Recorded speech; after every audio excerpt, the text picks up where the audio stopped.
اپنے نبی کا کوئی فکر نہیں. موسیٰ مروا کے ہی چھوڑا نا. تو ان کا کلا تم ہو تو اسی قابل کہ تمہیں جوتے پڑیں، لیکن ان معی ربی سیہدین، اللہ مجھے میرے ساتھ ہے، راستہ دے گا. ہے اور ہجرت کی رات میرے نبی نکلے تو ابو بکر کبھی آگے چلتے کبھی پیچھے چلتے، کبھی آگے چلتے کبھی پیچھے چلے. آپ اپنے پنجوں کے بل چل رہے تھے کہ پاؤں کے نشان نہ پڑ جائیں اور کھوجی نہ دیکھ لیں. تو پھر آپ نے فرمایا ما لکا یا ابا بکر، ابو بکر کیا ہوا ہے؟ کبھی آگے آ جاتے ہو کبھی پیچھے ہو جاتے ہو. کہا یا رسول اللہ، جب مجھے خیال آتا ہے آگے کوئی چھپا ہوا دشمن وار نہ کر دے تو میں آگے ہو جاتا ہوں کہ میرے اوپر آئے، آپ پہ نہ آئے. اور جب مجھے خیال آتا ہے پیچھے سے کوئی آ کے حملہ نہ کر دے تو میں بھاگ کے پیچھے ہو جاتا ہوں کہ آپ کے اوپر وار نہ آئے، میرے اوپر آئے. اور پھر جب غار ثور پر پہنچے، جبل ثور، تو آپ چڑھ نہیں سکتے تھے، ساری انگلیوں سے خون نکل رہا تھا، جو کہ آپ ایسے چلے تھے ایسے. ابو بکر نے کندھے پہ بٹھایا اور پورا پہاڑ طے کیا، اوپر لے گئے. آپ کو باہر بٹھایا، سارے سوراخ بند کیے، اور اس کے بعد سوراخ زیادہ تھے تو پگڑی کو اتارا، اس کو پھاڑ کے سوراخ بند کیے. پھر اس کے بعد سوراخ زیادہ تھے، کرتے کو اتارا اور پھاڑ کے سوراخ بند کیے. ایک جس میں سانپ تھا وہاں اپنی ایڑی کو رکھ دیا. کہا مرحباً یا رسول اللہ. آپ اندر آئے تو اندھیرا تھا، آپ کو پتہ نہیں چلا. جب تھوڑی سی روشنی ہوئی تو آپ نے دیکھا نہ کرتا نہ پگڑی. ابو بکر مالک، یہ کیا ہوا ہے؟ ذرا عمامہ کدھر ہے، ذرا کرتا کدھر ہے؟ تو کہا یا رسول اللہ یہ سوراخ تھے، مجھے ڈر ہوا کہ ان میں کوئی چیز آپ کو تکلیف نہ پہنچائے تو میں نے اپنے کپڑے پھاڑ کے سوراخ بند کیے ہیں. تو ایک دم میرے نبی رونے لگے اور ہاتھ اٹھا کر کہا یا اللہ میں ابو بکر سے راضی ہوں، تو بھی اس سے راضی ہو جا اور اسے جنت میں میرا ساتھی بنا دے. تو ایک دم جبریل آئے، یا رسول اللہ، اللہ تعالیٰ فرما رہے ہیں ہم ابو بکر سے راضی ہو اور جنت میں آپ کا ساتھی بنا دیا. انہوں نے میرے نبی کی زندگی کو یوں سچ کر دکھایا. موسیٰ علیہ السلام کی قوم کو اللہ نے کہا جاؤ ملک شام جا کے عمالقہ سے لڑو.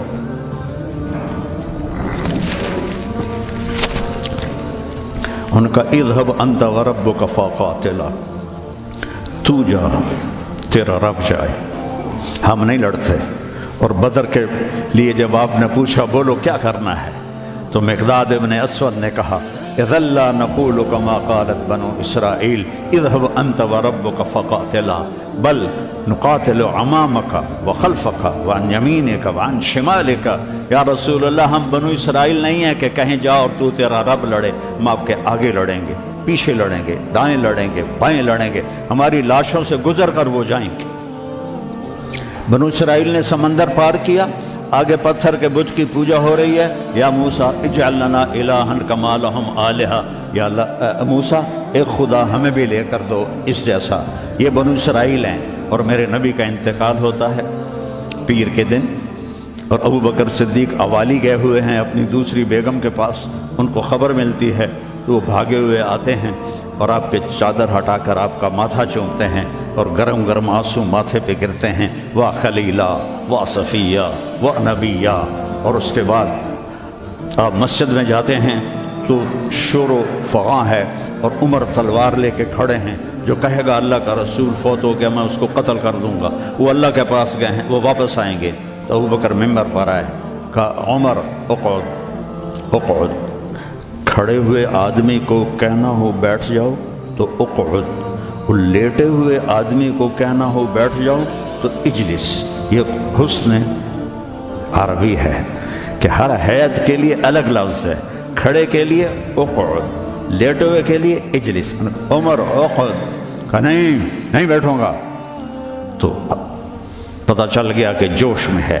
ممبر پر آئے، ایھا الناس من کان یعبد محمدا فإن محمدا قد مات. جو محمد کی پوجا کرتے تھے وہ سن لو کہ انہیں اللہ نے بلا لیا، ان کا انتقال ہو گیا. ومن کان یعبد اللہ فإن اللہ حی لا یموت.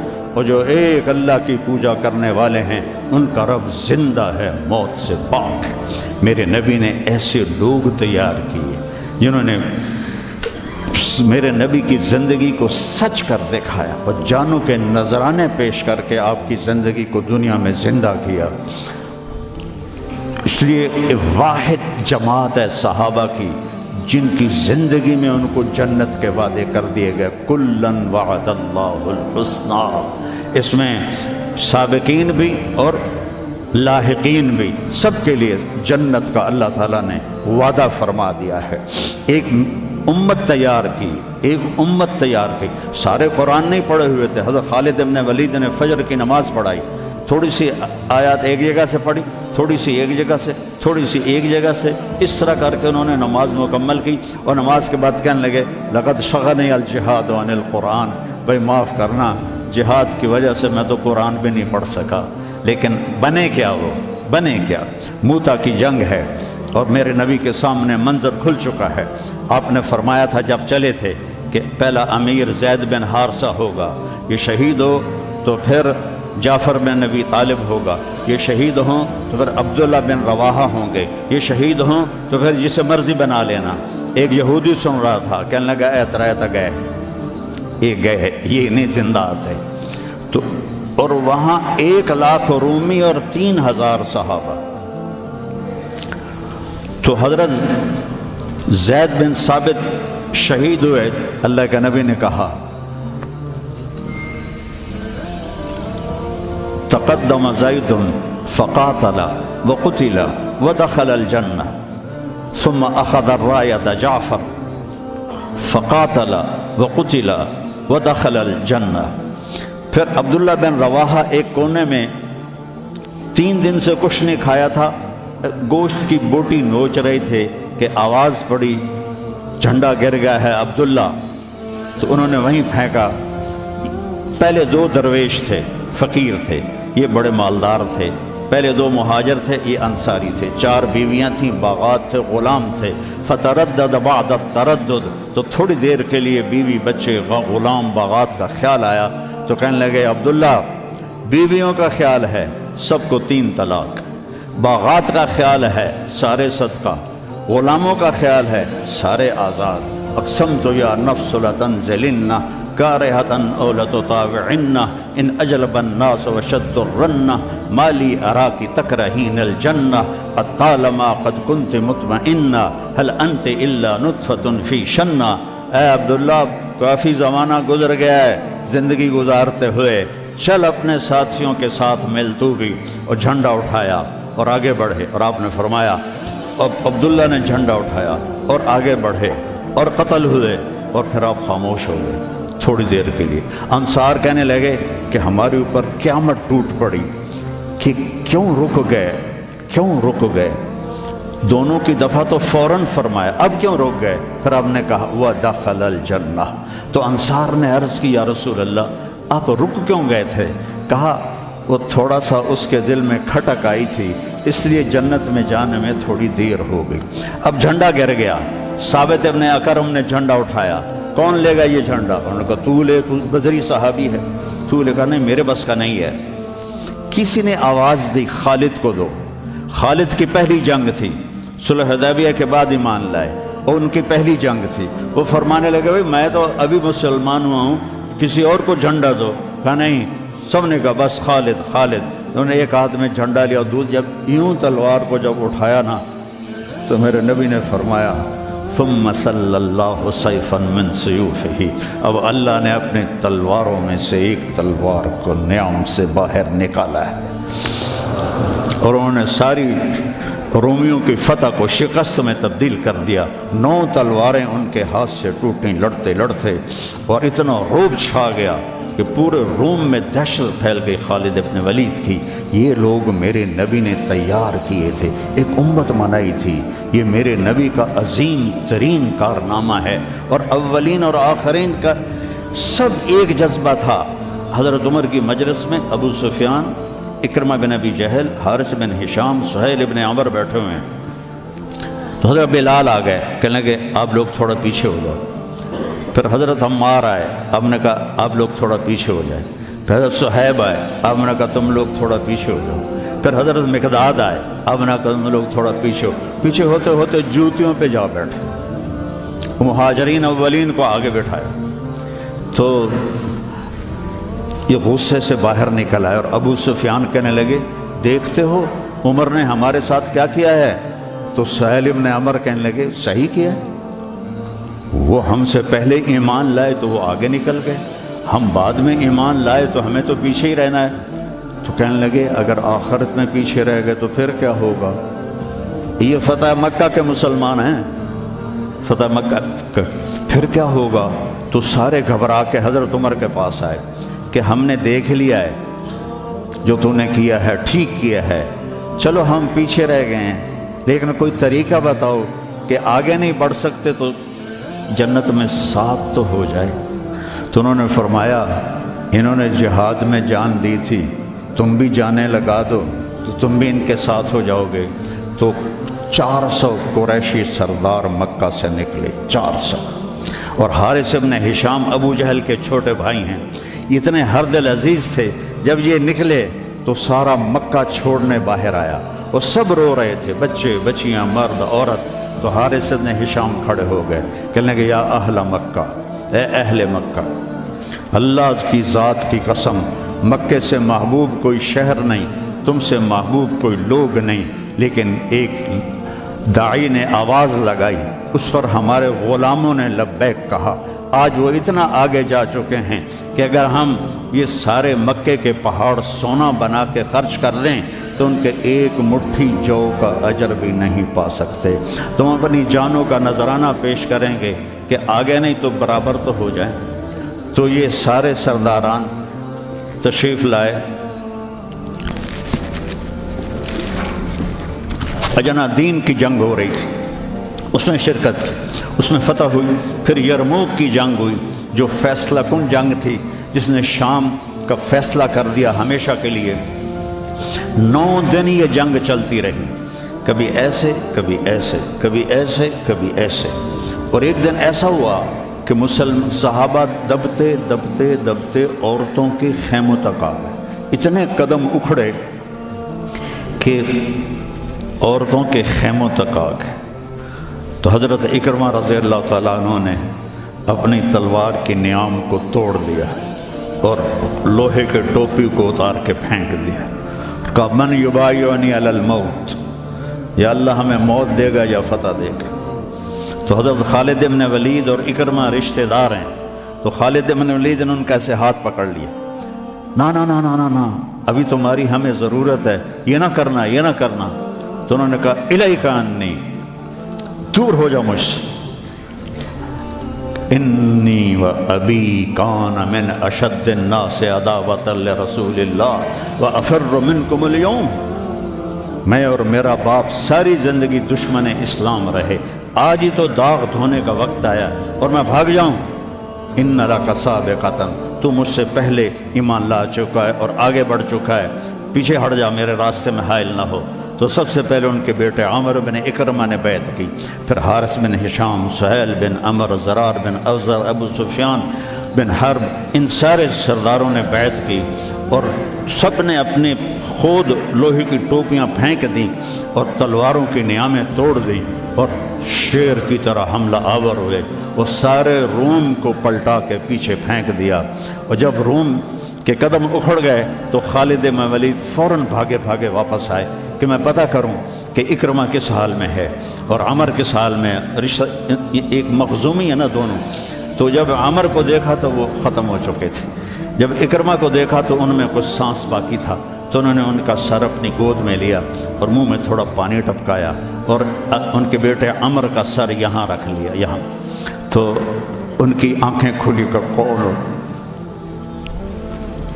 کہا میں خالد ہوں۔ کہا کیا کیا اللہ تعالیٰ؟ کہا اقر عینک، اپنی آنکھیں ٹھنڈی کر، اللہ نے فتح دی۔ کہا اچھا عمر کو کہہ دینا جو تم نے کہا تھا وہ ہم نے کرتے،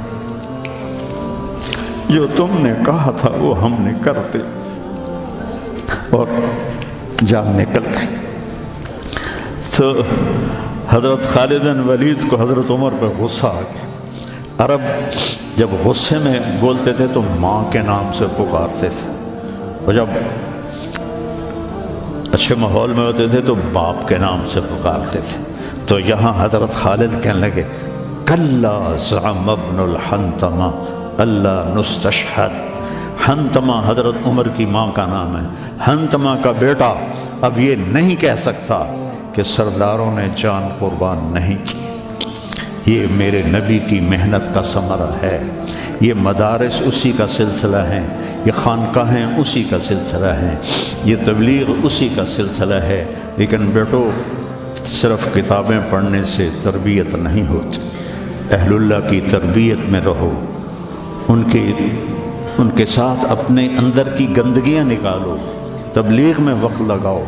مجاہدے سے انسان میں جلا پیدا ہوتی ہے اور وہ اس کا رخ نیکیوں کی طرف پھرتا ہے.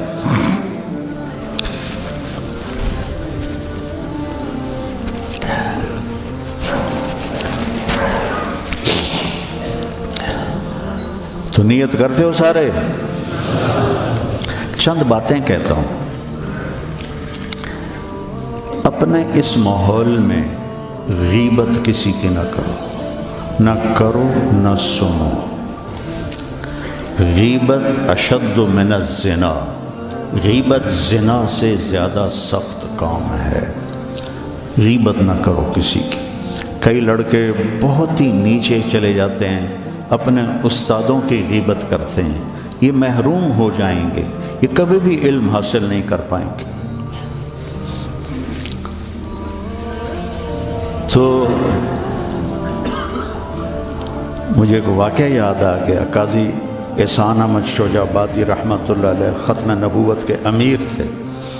تو میرے والد صاحب سے بڑا ان کا گہرا تعلق تھا. تو ہمارے گھر آتے تھے, میں چھوٹا تھا.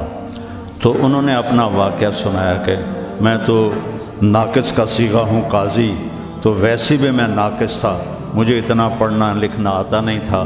اور ایک طالب علم تھا جو بہت قابل تھا, اور وہ استاد پہ ایسا اشکال کرتا کہ استاد کو جواب نہیں آتا تھا, تو پھر وہ ہنس پڑتا تھا. تو ایک دن استاد نے دکھی ہو کر کہا جا تو بھینسیں ہی چرائے گا. اور ایک دفعہ میرے استاد اٹھے تو ان کا جوتا دور پڑا تھا. تو میں بھاگ کے گیا, جوتا اٹھا کے لایا اور ان کے سامنے رکھا. کہنے لگے بادشاہ تیرے جوتے سیدھے کریں گے انشاءاللہ. تو قاضی صاحب فرمانے لگے کہ اس لڑکے کو میں نے خود بھینسیں چراتے دیکھا, میں نے اسے خود بھینسیں چراتے دیکھا. اور تحریک ختم نبوت میں جب قاضی صاحب کو, چونکہ یہ تحریک کے سر امیر تھے, جب ان کو بلایا گیا تو جنرل اعظم تھا گورنر پنجاب کا. تو جو بھی بات چیت ہوئی وہ تو انہوں نے نہیں بتائی تھی. جب اٹھے تو ان کے جوتے قالین سے پرے پڑے تھے. تو جنرل اعظم بھاگ کے گیا اور آپ کے جوتے اٹھا کے لا کے آپ کے سامنے رکھے. تو قاضی صاحب رونے لگے. تو انہوں نے کہا حضرت جی اس میں رونے کی کیا بات؟ کہا نہیں, ایک بات یاد آئی ہے اپنے استاد کی, آج اس کو زندہ ہوتا دیکھ رہا ہوں تو اس پہ رونا آیا ہے. اپنے استادوں کی غیبت نہ کرو, ان کی برائی نہ دیکھو, وہ آنکھیں بند کر دو جو کسی کی برائی دیکھتی. اپنے عیب دیکھو, دوسروں کی خوبیاں دیکھو. ایک آپ میں غیبت نہ ہو, کوئی آپس میں لڑا ہوا نہ ہو کہ میں نے اس سے بات نہیں کرنی. اب بچے ہیں, جوان ہیں, ہو سکتا ہے کوئی بچہ کسی بچے سے لڑا ہوا ہو اور اس کی بول چال بند ہو, تو ایسے دل کے اوپر تالے نہ لگاؤ. اپنے دل کو کھلا کرو اور معاف کر دو اور اس کے سینے سے لگ جاؤ. تب جا کر تمہارے اندر علم کا کچھ نور آئے گا. جس دل میں بغض ہوتا ہے اس میں علم نہیں آتا ہے. اور پہلی تکبیر اولیٰ کی کوشش کرو, تکبیر اولیٰ کے ساتھ نماز پڑھنے کی کوشش کرو, تکبیر اولیٰ کے ساتھ نماز پڑھنے کی کوشش کرو. اب جوان ہیں, تہجد کی پابندی کرو. بڑی پرانی بات ہے, مولانا یوسف صاحب رحمہ اللہ کے تھے ایک تربیت یافتہ میاں جی میواتی, تو ان کی جماعت آئی ہوئی تھی تو میں ان سے ملنے گیا. مجھ سے کہنے لگے مولوی صاحب اگر اپنی بات میں اثر پیدا کرنا ہے تو رات کو اٹھنا سیکھ لے، اگر اپنی بات میں اثر پیدا کرنا ہے تو رات کا اٹھنا سیکھ لے۔ یہ آپ سے بھی کہتا ہوں کہ رات چاہے 2 نفل پڑھ لو، لیکن رات کو اٹھ کر قم اللیل الا قلیلا نصفہ او انقص منہ او زد علیہ ورتل القرآن ترتیلا۔ یہ رات کا اٹھنا ان ناشئۃ اللیل ہی اشد وطئا واقوم قیلا ان لک فی النہار سبحا طویلا واذکر اسم ربک وتبتل الیہ تبتیلا۔ رات کا اٹھنا یہ آپ کے اللہ سے ملا دے گا آپ کو۔ آپس میں نفرت نہ ہو، آپس میں نفرت نہ ہو، آپس میں کسی سے بول چال بد نہ ہو، کسی استاد کی بے اکرامی نہ ہو۔ پھر چاہے تمہارے کچے پچے سبق بھی ہوں گے نا، جب اللہ کام لینے کا ارادہ کرتا ہے پھر کچا پکا نہیں دیکھتا، پھر اسے قبول کرتا ہے۔ مولانا تعالی شاہ بخاری رحمہ اللہ نے دورہ نہیں پڑھا تھا، صرف مشکات تک پڑھا تھا، تو وہ جب کبھی علماء میں بیان ہوتا اس جیسا تو کوئی خطیب ہندوستان میں تو کم از کم آج تک نہیں آیا۔ وہ کہتے علماء کرام مجھے تو مشکات ہضم نہیں ہو رہی اور میں گلی گلی پھر رہا ہوں، تم سارے دورے پڑھ کے آرام سے بیٹھے ہوئے ہو۔ یہ ان کا ایک جملہ مجھے سنایا ہمارے استاد مولانا ظفر صاحب رحمہ اللہ فوت ہو گئے ٹھینگی میں، ان کا مدرسہ تھا جامعہ خالد بن ولید۔ تو بچوں آپس کی محبت سے رہو، اپنے سبق کے ساتھ انصاف کرو۔ مولانا منظور صاحب آپ کے بہت بڑے محسن اور ہمارے مکتب فکر کا بہت بڑا یہ سرمایہ ہے، تو ان کی دل سے محبت کر۔ یہ چیزیں محبت سے منتقل ہوتی، محبت سے چیزیں منتقل۔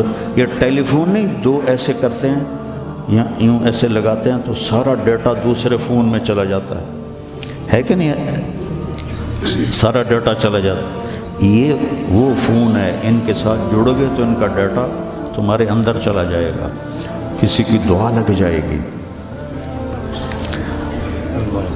ایک دفعہ واقعہ سنا کہ میں بس کرتا ہوں۔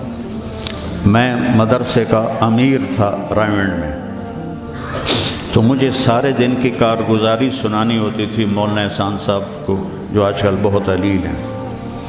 تو میں برآمدے میں کھڑا تھا، سردیوں کے دن تھے، تو مولانا عبد الرحمن صاحب رحمۃ اللہ علیہ میرے استاد تھے سب سے شفیق، وہ برآمدے میں ان کا بستر ہوتا تھا، مولانا احمد بٹلہ وہ، تو انہوں نے کروٹ بدلی اور کیا ہائے زور سے، تو احمد بٹلہ صاحب فرمانے لگے مولوی صاحب خیریت ہے، کیا ہوا؟ کہنے کہ سر میں بڑا درد ہے۔ تو اس وقت رائمنڈ میں تھرموس رکھنا جرم تھا، تو 2-3 لڑکے تھے جنہوں نے چھپا کے رکھا ہوا تھا، تو مجھے پتا تھا، تو میں اسی وقت اڑ کے گیا اور اس سے میں نے کہا تھرموس دو، انہوں نے کہا وہ وہاں چھپا کے رکھا ہے۔ میں نے وہ لیا اور بغل میں دبا کے اوپر چادر لے لی، سردیوں کا زمانہ تھا۔ مولانا تشریف لائے، ان کے ساتھ میں ان کے گھر تک گیا، ان کو کارگزاری سنائی، وہ اندر گئے، میں نے وہیں سے دیوار سے چھلانگ لگائی۔ یہ 72-73 کی بات ہے، جب کوئی بازار نہیں تھا رائمنڈ میں، 2-3 صرف چھوٹے چھوٹے ہوٹل تھے اور 10 بجنے والے تھے، اور اس وقت سناٹا ہوتا تھا۔ میں نے کہا یا اللہ چائے بھی مل جائے اور سر درد کی گولی بھی مل جائے تو آج میرا کام بن جائے گا۔ تو میں نے سارا دیکھا تو سب ہوٹل بند، ایک ہوٹل بند تھا لیکن تھوڑا سا کیواڑ کھلا ہوا تھا اور اندر سے روشنی آ رہی تھی۔ وہ انور نام کا ایک ساتھی تھا مرحوم، اس کا ہوٹل تھا۔ میں اندر گیا، میں نے کہا بھائی انور چائے چاہیے؟ کہا بھائی میں تو تھک گیا ہوں سارا دن، تو خود بنا لے۔ تو وہ سٹوو ہوتا تھا ہوا والا، وہ میں نے چائے بنائی، تھرموس میں ڈالی۔ میں نے کہا کوئی سر درد کی گولی ہے تیرے پاس؟ اب چائے کے کھوکھے پر کھوکھا، سر درد کی گولی کا کیا کام ہے؟ کہنا کہ وہ پھٹے پر دیکھو شاید کوئی پڑی ہو۔ تو میری تقدیر میرا ساتھ دے رہی تھی، میں نے دیکھا تو ایک ساری ڈان ہوتی تھی اس وقت، وہ سر درد کی گولی تھی جیسے آج کل پیناڈول ہے، وہ ساری ڈان پڑی تھی۔ میں نے کہا لے بھائی آج کام بن جائے گا۔ میں نے وہ لی اور دوڑ لگائی، اور جب مولانا چادر لے کے پڑھتے تو میں نے ایسے